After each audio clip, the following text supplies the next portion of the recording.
Sexto domingo del tiempo ordinario, conociendo a Jesucristo por el Evangelio. Lectura del libro de Jeremías, capítulo 17, versículos del 5 al 8. Así dice el Señor: maldito quien pone su confianza en el hombre y en él busca su fuerza, apartando su corazón del Señor. Será como un cardo en el desierto, que no disfruta del agua cuando llueve. Habitará en la aridez del desierto, tierra salobre e inhóspita. Bendito quien confía en el Señor y pone en el Señor su confianza. Será como un árbol plantado junto al agua, que junto a la corriente echa raíces. Cuando llegue el calor, no lo sentirá. Sus hojas se conservarán siempre verdes. En año de sequía no se inquieta, no deja de dar fruto. Palabra de Dios. Te alabamos, Señor. Salmo 1. Dichoso el hombre que ha puesto su confianza en el Señor. Dichoso el hombre que ha puesto su confianza en el Señor.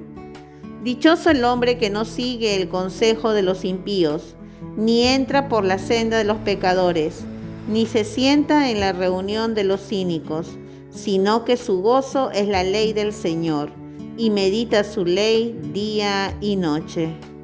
Dichoso el hombre que ha puesto su confianza en el Señor. Será como un árbol plantado al borde de la acequia. Da fruto a su tiempo y no se marchitan sus hojas. Y cuanto emprende, tiene buen fin.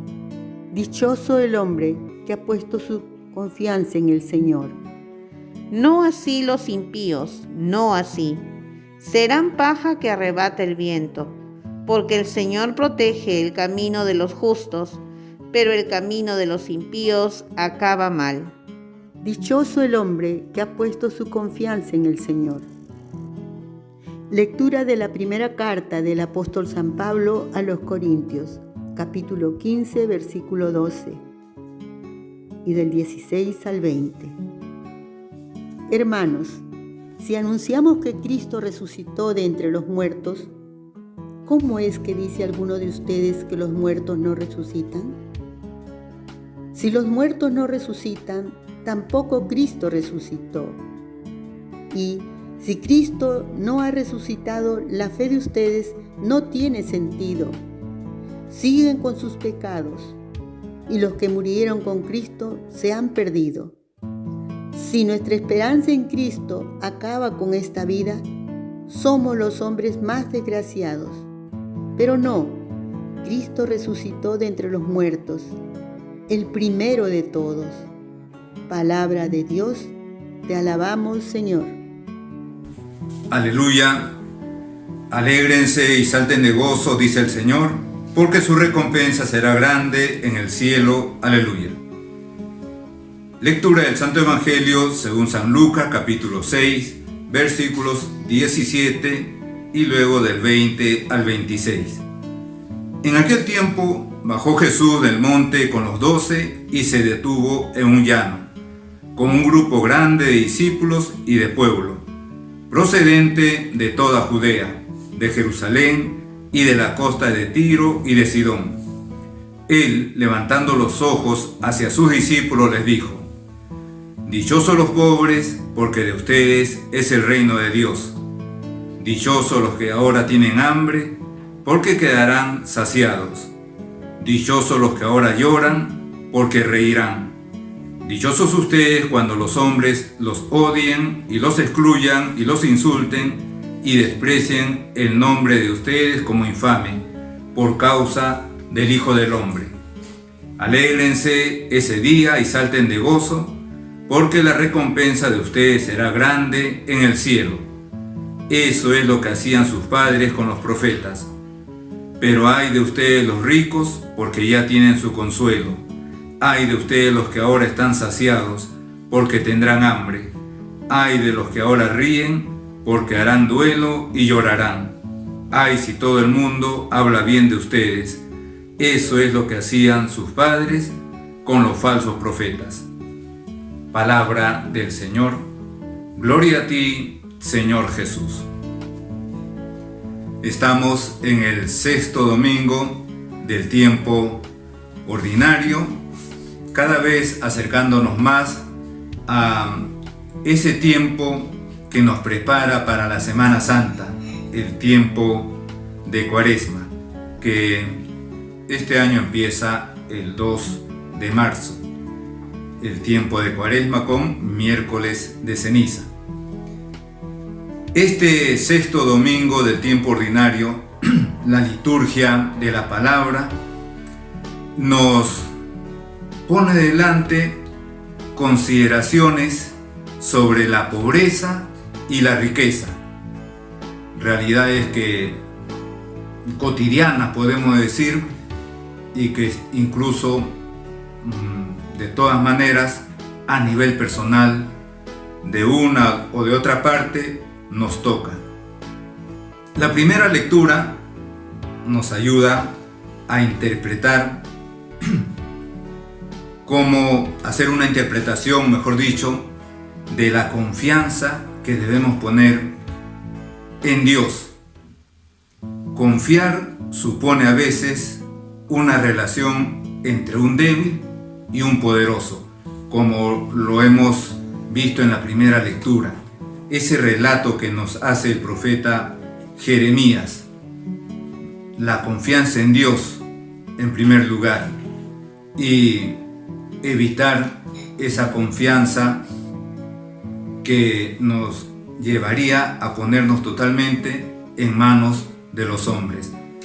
Esto hay que situarlo en el contexto histórico que estaba viviendo el pueblo de Israel, o mejor dicho, el reino de Israel, lo que quedaba del reino de Israel, porque ya el reino del norte había sucumbido al imperio asirio. El reino del sur estaba a punto de ser invadido por el imperio babilónico. Hay que recordar que el reino de Israel se había dividido en dos después de la muerte de Salomón. El reino del norte, llamado el reino de Israel, con su capital Samaria; el reino del sur, llamado reino de Judea o Judá, con su capital Jerusalén. La dinastía davídica continuaba por el reino del sur. Ya decíamos, el reino del norte había caído en manos de los asirios, prácticamente habían desaparecido. El reino del sur está a punto de ser invadido por los babilonios. Jeremías les dice que hay que continuar poniendo la confianza en Dios. No podemos poner nuestra confianza en los hombres. Y es que las autoridades del reino del sur, las autoridades de Judea, del reino de Judea, estaban queriendo, y de hecho invocaron la ayuda del imperio egipcio, que en ese momento parecía más poderoso que incluso el imperio babilónico. Sin embargo, esa confianza en el hombre era común dejar de lado a Dios, desconfiar de Dios. Se los advertía Jeremías. Y por eso decimos pues que confiar supone a veces una relación entre un débil y un poderoso, lo cual a su vez va unido a la pobreza y a las riquezas. Entonces, la interrogante es: ¿confiar en el hombre o confiar en el Señor? Optar por la confianza en el hombre mortal y caduco, pasajero, temporal, carne según el lenguaje bíblico, es optar por la inseguridad. El pueblo de Israel optó por los egipcios. Terminaron siendo invadidos por los babilonios. Terminaron perdiendo su propiedad, la tierra prometida, la tierra sagrada. Fue destruido su templo. Fueron llevados las personas más importantes del reino de Israel, del reino de Judá, fueron llevados al exilio, al destierro. Confiar en el Señor es asegurar vida y fecundidad. Evidentemente, este es un lenguaje figurado y extremo. Jeremías dice esto repetimos, en un contexto de guerra y de opresión, de ruina y de destierro, porque efectivamente fueron desterrados, alrededor de 50 años desterrados en Babilonia. Algunas voces del pueblo decían que era necesario confiar en el poder del pueblo vecino, en este caso los egipcios, más rico y poderoso. La historia demostrará luego que ese fue un camino al fracaso. Jeremías, por el contrario, defendía la confianza en el Señor y en su fidelidad a la alianza, porque al fin y al cabo lo que le estaba sucediendo ya al reino de Dios era, en definitiva, por su infidelidad a la alianza que habían hecho con Dios, una alianza que venía ya desde siglos, desde la época de Moisés, y a lo largo de los años y de los siglos esa infidelidad se fue haciendo cada vez más fuerte, más profunda. Y por eso, al final, van a estar a punto casi de desaparecer. El camino de Dios, pues, fue desoído, y entonces lo que sobrevino fue la ruina. Fueron dominados por el imperio babilónico, fueron deportados, desterrados a Babilonia. El templo de Jerusalén fue destruido, fue tomada la tierra prometida y se la quitaron. Después de un tiempo en el destierro van a tener que reactivarse, resucitar, como decimos a veces, de la ceniza. En el Salmo hemos escuchado: dichoso el hombre que ha puesto su confianza en el Señor. Precisamente esa confianza a la cual llama Jeremías al pueblo de Israel, al pueblo de Dios, esa confianza en Dios, el Salmo nos la vuelve a tomar en cuenta, nos la vuelve a poner a nuestra consideración. Dichoso el hombre que ha puesto su confianza en el Señor. Será como un árbol plantado al borde de la acequia, es decir, con esa agua de la gracia que nos ha traído Jesucristo, con el mismo Cristo que es esa agua que salta hasta la vida eterna. Entonces el hombre, el cristiano, es como un árbol plantado al borde de la acequia. Da fruto a su tiempo y no se marchitan sus hojas. Y por eso repetimos en el Salmo: dichoso el hombre que ha puesto su confianza en el Señor. Esta interrogante que nos abre la primera lectura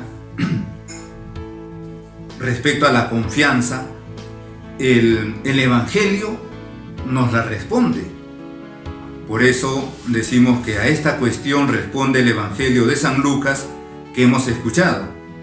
Jesús había subido a una montaña y había pasado la noche orando. Había tenido un encuentro, un diálogo, una conversación con su Padre Dios. Fruto de ese encuentro con Dios es la elección de los 12 apóstoles. La elección de los 12 apóstoles.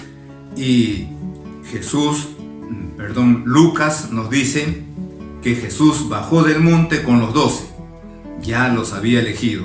Y se detuvo en un llano, con un grupo grande de discípulos y de pueblo, procedente de toda Judea, de Jerusalén y de la costa de Tiro y de Sidón. Ya esta narración que nos hace Lucas, esta presentación de lo que luego va a contar, es un recuerdo de que la salvación que nos trae Jesucristo es universal, para todo el mundo. Todos estamos llamados a la salvación eterna, a la vida eterna. Y por eso San Lucas dice que se reunieron con nuestro Señor Jesucristo un grupo grande de pueblo procedente de toda Judea, de Jerusalén y de la costa de Tiro y de Sidón. Por un lado, personas que pertenecían al pueblo de Israel, al pueblo de Dios, y por otro lado gente pagana, personas de la costa de Tiro y de Sidón, lugares paganos, gentiles, que no pertenecían al pueblo de Israel. Ya esta presentación, decimos, es un llamado a recordar que Jesucristo ha venido a salvar a todo el mundo. Todos estamos llamados a la vida eterna, a la salvación eterna. Después, nuestro Señor Jesucristo empieza aquello que llamamos bienaventuranzas. En este caso, San Lucas nos presenta 4 bienaventuranzas, mientras San Mateo nos presenta 8. Algunos dicen 9, que la última es como un recuento de todas las anteriores, pero finalmente San Mateo nos presenta 8 bienaventuranzas, mientras el Evangelio de hoy, el Evangelio de San Lucas, nos presenta 4 bienaventuranzas. Pero a la vez San Lucas inmediatamente nos presenta a Jesucristo lanzando aquello que llamamos ayes, 4 ayes, que se corresponden con las 4 bienaventuranzas que acaba de narrar y que pone en boca de nuestro Señor. En definitiva, podríamos decir 4 bienaventuranzas y 4 malaventuranzas, 4 ayes. Jesucristo irrumpe con unas frases cortas, porque así presenta estas bienaventuranzas, unas frases hirientes, cautivantes, sin adjetivos, sin rodeos. Va a decir: dichosos ustedes los pobres. Dichosos ustedes los pobres. Con esta última palabra, pobres, define sobre todo una actitud. El pobre es un necesitado, un vacío que pide ser llenado. Está disponible, está ávido. En él puede entrar el amor de Dios. Su misma pobreza es un clamor que pide ser escuchado. Y Jesús lo proclama dichoso, feliz, bienaventurado. Pero no dichoso, feliz o bienaventurado por ser pobre, sino porque la hora de Dios llegó para él. Por lo tanto, la pobreza no es un ideal. La pobreza no es algo a conseguir y mantenerse allí. Volvemos a repetir, su misma pobreza es un clamor que pide ser escuchado. Y Jesús lo proclama dichoso, no por ser pobre, sino porque la hora de Dios llegó para él. Entonces, la vida del pobre empieza a tener sentido. Luego Jesús aplica esa pobreza a 3 casos: el hambre, las lágrimas y las persecuciones que traen exclusión, marginación, maltrato. Y por eso va a decir: dichosos los que ahora tienen hambre, porque quedarán saciados. Dichosos los que ahora lloran, porque reirán. Dichosos ustedes cuando los hombres los odien y los excluyan, y los insulten y desprecien el nombre de ustedes como infame por causa del Hijo del Hombre. Después de esto, nuestro Señor proclama lo que hemos dicho, los ayes, 4 frases muy duras contra los ricos. Va a decir: ay de ustedes los ricos, porque ya tienen su consuelo. Fíjense que se corresponde con la primera bienaventuranza: dichosos los pobres, porque de ustedes es el reino de Dios. Ahora dice: ay de ustedes los ricos, porque ya tienen su consuelo. El peligro de la riqueza o de ser rico no es la riqueza en sí misma, sino poner su confianza en esas riquezas. Un ejemplo de eso, y podríamos decir una interpretación de estas palabras, de esta frase de nuestro Señor Jesucristo, es la parábola del rico Epulón y el pobre Lázaro. aquel hombre rico, al final de toda la narración de esa parábola dijo nuestro Señor, no se ve condenado al infierno porque fuera rico, sino porque sus riquezas le llevaron a despreocuparse de los demás, a no tomar en cuenta a los pobres, a utilizar de mala manera esa riqueza. La riqueza en sí misma no lo condena. Rico fue, por ejemplo, los grandes patriarcas, muchos de ellos. Abraham, Isaac, Jacob, tenían muchos bienes. Ganado, por ejemplo, cientos y cientos. Y sin embargo, fueron justos ante Dios. Entonces, nos encontramos con esta primer ay de ustedes los ricos, porque ya tienen su consuelo. ¿Cuántas veces, como hemos visto en esa parábola del rico Epulón y el pobre Lázaro, efectivamente el tener las necesidades elementales satisfechas, muchas veces a muchas personas les lleva a cerrar su corazón a Dios, cerrando su corazón a Dios, no teniendo necesidad de Dios porque ya se sienten satisfechos en esas necesidades que le llevan a una felicidad material, humana, física, temporal, terrenal, y ya no creen no necesitar de Dios, y así están cerrando también, a la vez que cierran su corazón a Dios, cierran su corazón a los demás, como le pasó al rico Epulón. Cerró su corazón, cerró sus ojos al pobre Lázaro, que mendigaba un poco de comida en la puerta de su casa. El segundo ay de ustedes los que ahora están saciados, porque tendrán hambre, se corresponde con la segunda bienaventuranza. Dichosos los que ahora tienen hambre, porque quedarán saciados. Ay de ustedes los que ahora están saciados. Podemos estar satisfechos en el aspecto material, pero incluso en ese aspecto el hombre nunca está satisfecho. Cuando ha alcanzado a tener 10, quiere tener 20. Cuando ha alcanzado ese 20, quiere tener 40. Nunca satisfecho, incluso en el aspecto humano, material. Y por eso la advertencia de nuestro Señor Jesucristo: ay de ustedes los que ahora están saciados, porque tendrán hambre. De repente están saciados de comer un día una buena comida, pero quieren algo mejor y buscan el mejor restaurante, o el restaurante que recién ha aparecido para probar a ver qué tal comida tiene. Nunca satisfechos. Y por eso nuestro Señor les advierte con esa bienaventuranza: dichosos los que ahora tienen hambre, porque después quedarán saciados. El tercer ay de los que ahora ríen, porque harán duelo y llorarán.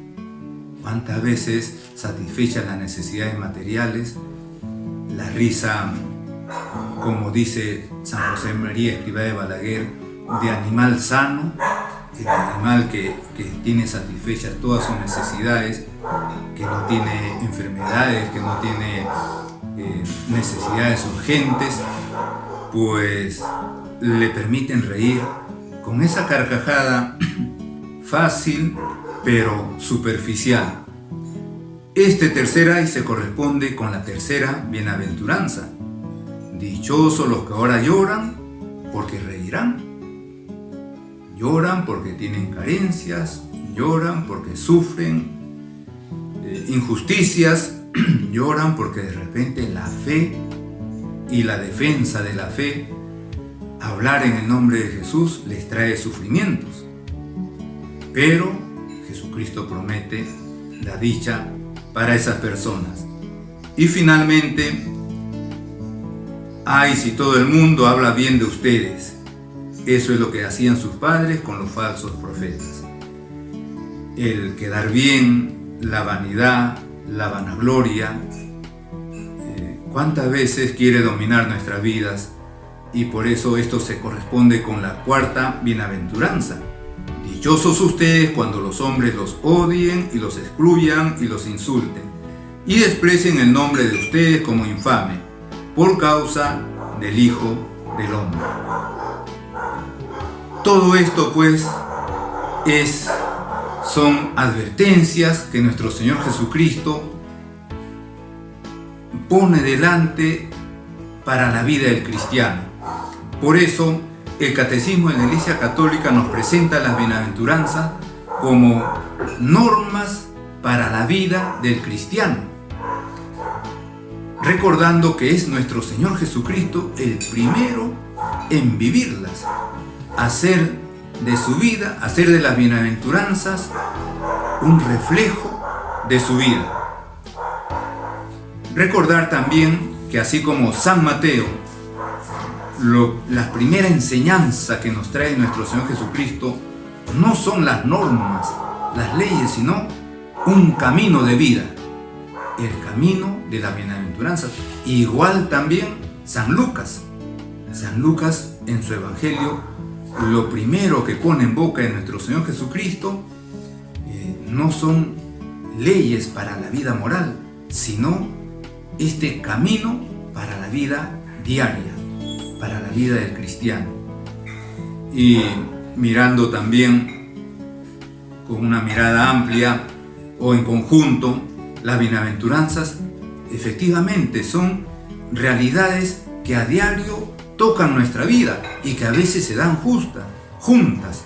La pobreza, el hambre, las lágrimas y la marginación. Pobreza, hambre, lágrimas y marginación. ¿Cuántas veces esto toca nuestra vida? Que sea motivo no para renegar de Dios, sino para acercarnos a Él. Y aquí entramos todos, incluso los que pueden tener en el aspecto material, en el aspecto económico, estar satisfechos, sin carencias, pero sin embargo también necesitados de Dios, en cierta manera en algunos aspectos pobres o que derraman lágrimas o necesitados. De Dios todos estamos necesitados, ricos y pobres en el aspecto material, todos. Por eso este Evangelio es un llamado a fijar nuestra mirada en Jesucristo, a recordar que todos estamos necesitados de Él, a poner nuestra confianza en Dios hecho hombre, y a mantener nuestra fe y nuestra fortaleza a través de la práctica precisamente de nuestra fe, los sacramentos, la Santa Misa, la Sagrada Comunión, la confesión. Ahí está nuestra fortaleza, ahí está nuestro consuelo, ahí están todos los medios que nos brindan la felicidad completa. También este Evangelio y este relato de las bienaventuranzas nos recuerdan que estamos llamados a la felicidad, que en nuestro corazón habite ese deseo, esa ansia de felicidad. Únicamente la puede satisfacer Dios plenamente y de manera definitiva en la otra vida, pero ya en esta podemos empezar a gustarlo. Los bienes materiales, por muchos y completos que las tengamos, no satisfacen plenamente, siempre dejan al hombre insatisfecho. Que recurramos pues a nuestro Señor Jesucristo, a todo lo que Él nos ha dejado, especialmente los sacramentos, y de manera especialísima a la Virgen Santísima. En el nombre del Padre, y del Hijo, y del Espíritu Santo. Amén.